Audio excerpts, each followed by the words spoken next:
All right. Welcome back, guys, to another podcast for Commander Tax. Tonight, you guys know us, but we brought Jose along for our unique episode 10 for our podcast, which is pretty cool. It's crazy to think that 10 weeks have gone by. Like, holy moly. And it's a really cool, exciting feeling to know that we've grown so much in the last couple months. So it's 10 weeks in and many more to come. So. Exactly. It's fun. So, and with all that, we appreciate all the support you guys give us, and it means so much to us and the Magic the Gathering community. And every view and like and subscribe and ring the bell for notifications really helps us grow as a channel and helps us get noticed. Yeah. So for tonight, like we said, Time Spiral has been kind of sneaking through the cracks amongst all the Magic the Gathering news lately, and it's looking pretty promising after having over half of the spoilers revealed to us. So I guess without further ado, the topics for today is Time Spiral Remastered, obviously, and we're also going to be looking into the historic Anthology 4. So, Cory, you want to tell us about some Time Spiral news? Yeah, so concept behind Time Spiral is the fact that basically you've got the two different ways that cards are going to be printed. You have the time shifted cards and the remastered set. So time shifted cards are like newer cards from 2011 and forward that were originally printed in the more recent art are now going to be printed in the like older themed art from back when the original Time Spiral was out. And then the remastered set is older cards previous to 2011 that were printed in the older art are now going to be shifted upwards to be in the newer frame and stuff. Especially like legendaries having that new border and stuff where they got the blend of the colors up top. But like some examples of like a time shifted card would be Shram from Aether Revolt was this newer dwarf artificer. It's now being put in that old border frame, and like a remaster set was I can't think of what's an old card printed new again? Angel's Grace. Angel's Grace. Yep. Mm-hmm. Exactly. Ponder as well. Ponder too. Ponder was one that hasn't been printed in a while and is creeping up there in price, and now getting a reprint. Maybe they'll lower it down, and it's cool to see the older art. Plus the foiling. I hope they stick to the old foiling because the foiling on the older cards was honestly way better than the newer ones for the most part. And then they changed it, and then they started getting all weird. Yeah, with like the little star on the bottom or whatever. I don't know if that's part of the foiling process or that was just the promo logo, but yep, it'd be cool to see that. But for the most part, we have a pretty good understanding what the set is, and we have like at the time of recording this, we have 250 cards of the 280 cards out there, so pretty much the entire set's out, and it gives us a good idea, which moves on to what our themes are. Yeah, so believe it or not, we have quite a bit. We have Tribal. They brought back the Suspend mechanic, Morph, tons of burn spells, and Split Second. All of these are phenomenal, Mechanics. Mechanics, yeah. Especially, I definitely enjoy Split Second because what that does, it's like an instant, but basically it doesn't allow people to cast spells on the stack or use abilities unless they're mana abilities. That's about it. So, it's cool to see these old, archaic mechanics make a comeback into this newer, this remastered set. Yeah, with Suspend coming and stuff, like Suspend's such a big one, especially for you, Quinn, and Joyra, like holy moly. Oh yeah. But then you get the polar opposite. Vanishing's got a couple cards in there too. Like it's a cool thing to see some old mechanics bring to light.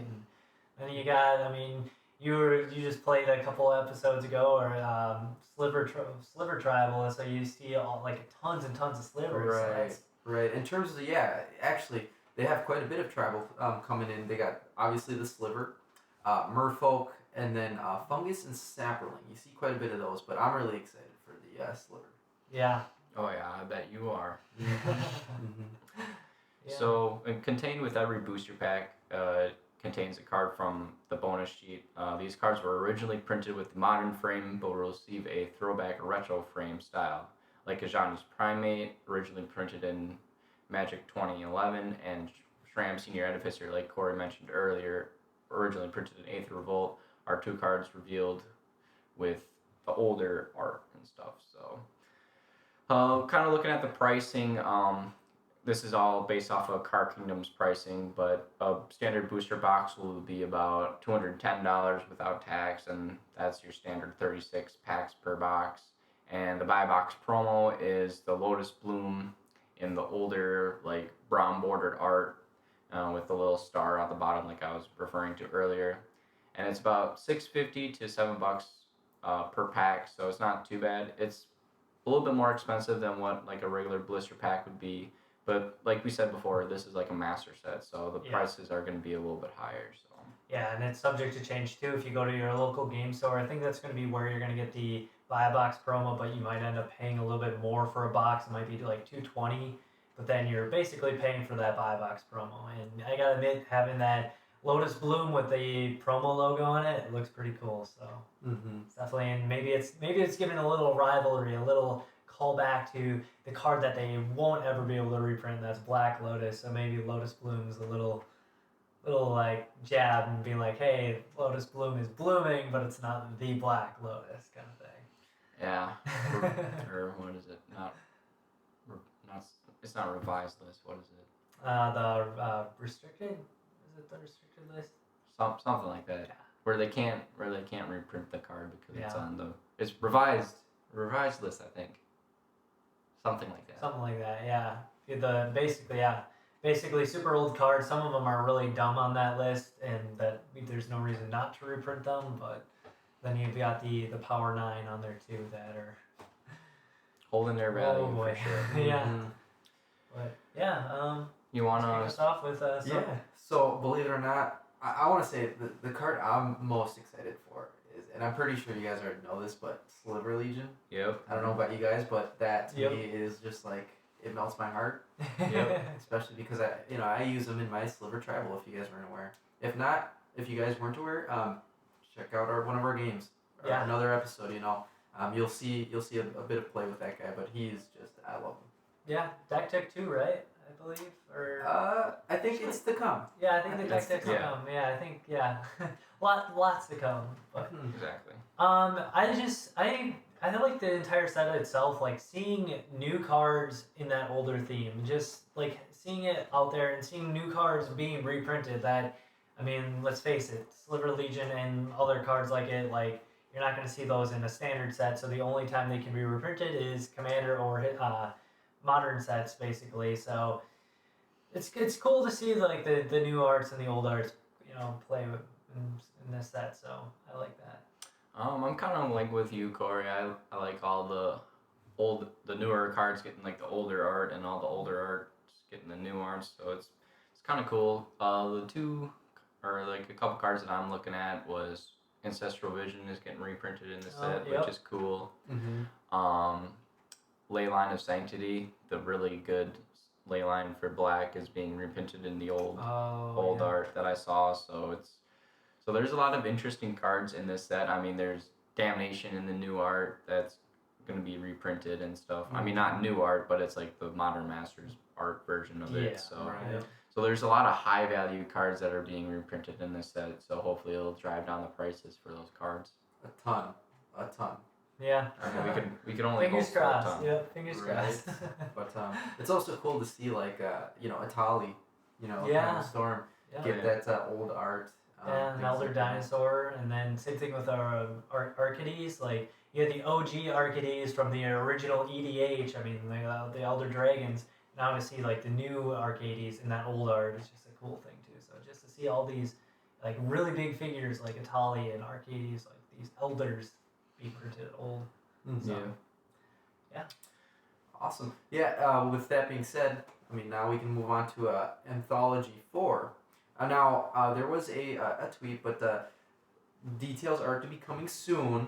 I'm not going to lie, by the time we're done with this video or this podcast here, the information might already be leaked or released. So stay tuned for that. That's cool, though. MTG Arena definitely needs more of these historic anthologies. I'm hoping they bring Commander on Arena. I don't know why they couldn't just basically do a limited Commander where you have all of the historic cards basically you have historic ranked and historic play. Why can't you just basically turn Brawl into Historic Brawl, or call it Historic Brawl, since you don't have access to all of the sets in Commander? But I think we're getting closer to that. You know what I would really love to see in Arena? I don't know about you guys, but a two-headed giant. You know, the predecessor game, Duels, Magic Duels, if you guys weren't aware, was the predecessor. It ran it perfectly fine. Granted, the graphics were a little on the lesser of quality. It's not as powerful and as beautifully done as Arena, but I feel like it's definitely doable. Yeah. My only concern is how would you be able to communicate with the other player? Would there be like a little chat screen on the side that you can communicate? I think they would have to implement with the player. They would. Duels didn't incorporate anything like that apart from a couple of chats. That's about it. Like the standard bubbles that were prefixed. Yeah. But I don't know. I guess I never really thought about that. Yeah, that'd be because maybe you want to attack, but your teammate wants to hold back like some defenses. Communication with the other player would be a huge key into that aspect. So. Right. Not to mention if you had like a 4-man free for all, like just incorporating 4 players, like communication is such a huge part of the game, like the politics and everything, like. Because say you're going to swing for lethal, obviously in Arena there's nothing you can do. I mean, maybe you want to be like, hey, you don't want to do that and just like try and bluff it and stuff. Say I'm going to, I don't know, what's the equivalence of Psych Rift in Arena, but... Settle the wreckage. Settle dying wreckage. Yeah. Or that one where they attack and you can exile all the attacking creatures and they search for lands. That's Settle the Wreckage. Oh, that is. Settle the Wreckage, yeah. That is Settle the Wreckage. That is Settle the Wreckage. Settle dying wreckage. Okay. But I feel like the politics don't really play a big part in Arena since, they're all just random players anyways. It's a bit more of aggressive in nature anyways. So, you want to be the last one to win, so you swing for lethal if you have the chance. Right. And I would have to say they would have to balance the timing because way too often, people like end up snoozing on their turns and you have to wait for that time counter to go out. So they would have to play with that if they were to add 2 more players into either 2 HD or a 4-man free for all. Maybe instead of 2 turn, or you know how you have like 2 that timer runs twice. Just do 1. Do 1 instead. That way it kind of cuts down because there are obviously going to be more players involved. Yep. So I think that just doing that would make a big difference. Maybe cut down the cut down the timeouts that you're being able to allow. That's true. Yeah. Exactly. I believe if I understood correctly from Arena rules though, every 3 turns you play actively, you actually get 1 timeout. I think it's something like that. Yep. Maybe you just push it to 6 turns or 7 turns. So you use those timeouts more strategically. Yeah. Okay. I dig that. Because honestly, I think the most you should use those for is if you have to get up and go to the restroom or something. Right. You got to go get your bowl of ramen or something from the microwave or make a bowl of Wheaties. But I think just to sit back and, because so many people use it as a strategic advantage when they know they're going to lose, they just wait out the timer to see if the other player scoops because of how taxing and long it is, and just they hope that they just can see the match right then and there. Exactly. But it's the last ditch effort. Yeah. These are just some ideas and stuff, or speculation on what we hope Arena does, because Arena's grown so much. I mean, honestly, it's a beautiful game. Like, it's a beautiful way to see some of these effects and animations for Magic and stuff. So right now with the pandemic, it's the best way to play Magic. That's the most safest. So. I mean, it's a great way to learn Magic too. So. Exactly. Yeah. Yeah. Well, episode 10 was pretty cool. I mean, thanks for joining us, Jose. Yeah, it's a pleasure having you. Yeah, thanks for having me. Anything that has to do with Magic, I'm all about it. So. Heck yeah. Awesome. Well, I guess that concludes, and ring the bell for notifications, smash that like button, and subscribe so you can stay up to date on all of our Magic the Gathering content. Yeah. Wait, smash is a little tough. Gently obliterate. That sounds like an oxymoron. They'll never know. Yeah. Gotta love those oxymorons. Mm-hmm. I'm one of them. Jumbo shrimp. Well, thanks guys. We'll see you next time.